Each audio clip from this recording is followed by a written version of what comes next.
My name is Juljuimo. Welcome to my channel and the very first episode of Walking Through Infertility. We're hoping that through this channel we'll be able to create a community where people will feel very comfortable to share their infertility struggles, their walk through infertilities, their pains, their trauma, and all the drama in between. Over the years, while interacting with people who have struggled with infertility, there is one thing I have come to realize, and that is the fact that a lot of people don't have who to turn to when they're facing these challenges. There are friends, there are doctors, but when it comes to really being able to open up to the challenges they're facing, they struggle. The unfortunate thing here in our country, Nigeria, is the fact that we don't really do psychology, we don't really do therapy. And even if you find a therapist, you might find out that they are not really, they are not into fertility counseling.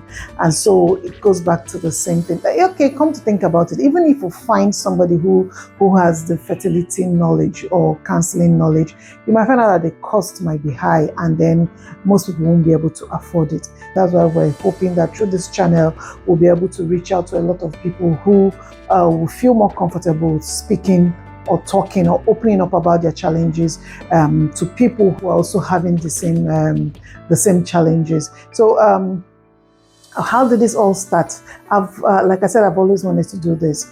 Some years back, so 17 years back, I started posting anonymously on Fertility Friends.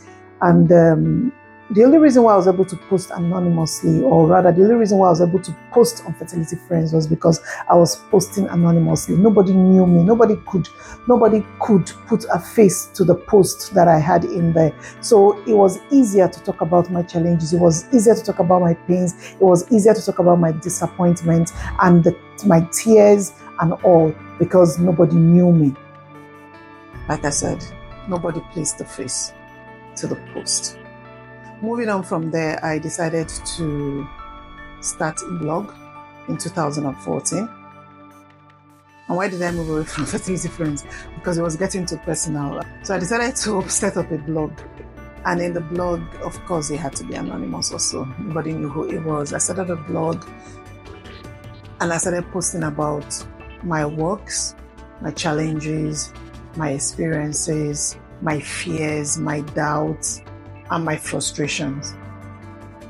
That went on for a couple of months, and then it was getting too close home, and I couldn't handle the pressure, the fact that people will recognize me through my posts. So I decided I wasn't going to be able to do it anymore. Even though I know that it is good for me to share my story because it might help somebody out there, I eventually convinced myself that maybe I should write a book.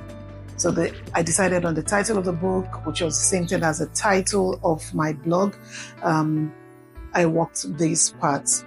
But somehow the whole idea about the book, why I was comfortable with writing the book, was because my plan was that the book was going to be released on the same day that I dedicated our twin. So in 2014, I began to get a skeletal form for the book, getting chapter 1, chapter 2, and it all started with the chapter 1 was going to be the marriage path, with all the different experiences, culminating to the day that I was going to dedicate the children, the birth of our children. It is 10 years down the line from the day I conceived the idea about writing the book, and I still don't have my children. So in my head, I'm wondering, so if the children don't come, are you not going to share the story? It might help somebody somewhere one day, so why don't you share the story? Okay. I started struggling with that again. Should I write the book? But then the whole book, it would defeat the purpose of writing the book, which was supposed to be like a testimony book, a book that tells about my story until the day that the children came into my hands. So I wasn't sure the end of the book was going to be. So I kept procrastinating on that until recently, when I got talking to somebody I know on WhatsApp. She posted something on WhatsApp, and in that post she had made a comment on how people don't share, that if only people share, then a lot of people won't make certain mistakes. And I agreed. It resonated with me. I agreed with her, because there are a lot of mistakes I made on my path to fertility, or my path on this infertility work, that I might not have made if I had known better. So I felt it was selfish of me not to share. So while interacting with her, I told her, yes, in as much as it wasn't nice that people didn't share, but then it's not also easy for people to share. It's not easy for people to be vulnerable, really. But then I figured at this time of my life, it's okay if I am vulnerable. I've been married for 22 years. I've been waiting to have children for 22 years. I've seen it all. I've been there. I've cried. I've wept. I've wailed. I've been frustrated and all that. And I've learned a lot while on this journey. And what else can I do if not maybe share my story to help people who are going through the same journey to learn and not make the same mistakes that I made while going through this path. That was how I decided, okay, it's time to share.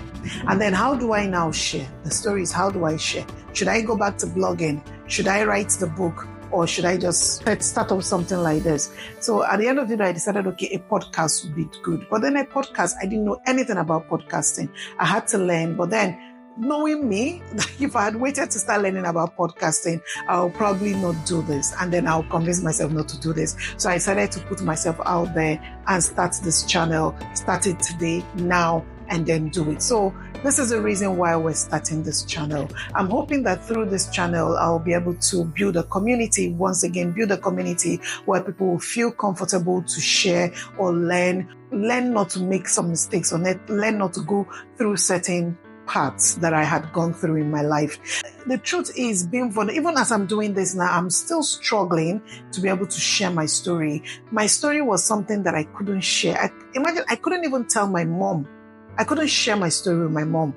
I couldn't tell her the struggles I was going through. Why couldn't I do this? Because I didn't want to burden her with my pains. I didn't want to burden her with my struggles, because I knew if I had shared my pains and struggles with my mom, it wasn't going to be easy for her. So imagine me and my friends. Of course, I couldn't even share certain parts of my work with my friends, because I also didn't want to burden them. I didn't want them to start becoming self-conscious around me, that they won't feel free to talk about their own children. They won't feel free to talk about children or talk about pregnancy or anything like that. So that's one of the reasons why I still struggle even today to do this. But I'm hoping that I have overcome this struggle and I'll be able to share this. So this channel will be about me, telling you my story and every path that I had taken while on this journey. And believe me, there are plenty of them.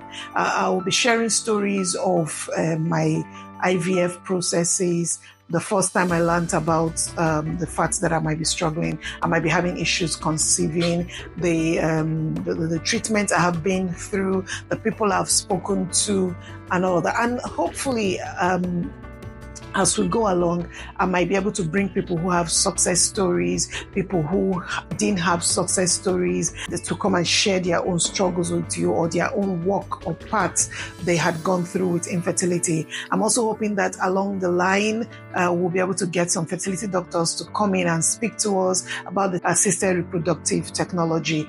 And then the most important part of it all is that I'm hoping that I'll be able to find somebody who is experienced in fertility counseling to come and talk with us. I'm hoping to be able to get somebody to come and share with us, because believe it or not, a lot of people who are going through infertility are struggling emotionally. They are seriously struggling emotionally, and they would benefit from talking with somebody who is experienced, talking with a professional to help them ease the tension, to help them ease the pain, the struggles they're currently going through. There are women out there who don't even know which way to turn. They don't know who to speak to. And I'm hoping that this channel will be able to bridge that gap for you and help you. So if you are struggling with infertility, or you know someone who might be going through this challenge, please do well to share this link with them. Share this link with them so that they will be able to watch this episode, so that they'll be able to subscribe to it, and they'll be able to benefit from the discussion that will go on in this channel. So not just people who are going through it. If you're also a family member who knows somebody who is going through this, you might also benefit from the discussions that will be going on in this channel, because these discussions might help you to know how to manage the feelings or the struggles that your colleague, your friend, or your family member might be going through. So please do hit the subscribe button, click on the notification button so that you will be able to know every time a new episode is released. The very next episode will be about my story, how it all started and where I am right now. And hopefully you will learn from it. Thank you. I look forward to sitting down with you again. Once again, thank you for tuning in to our very first episode. I hope to see you again next week. But before we go, do remember this. No matter how tough life is, no matter the struggle you pass through with infertility, you need to keep your heads together. You need to keep your mind in one place to be able to carry the children when they eventually come. For truly, they might come, they will come, but you need to keep your minds together. So don't let the struggles drown you. Always keep your head above water. Take care of yourself till we meet again next week. Bye.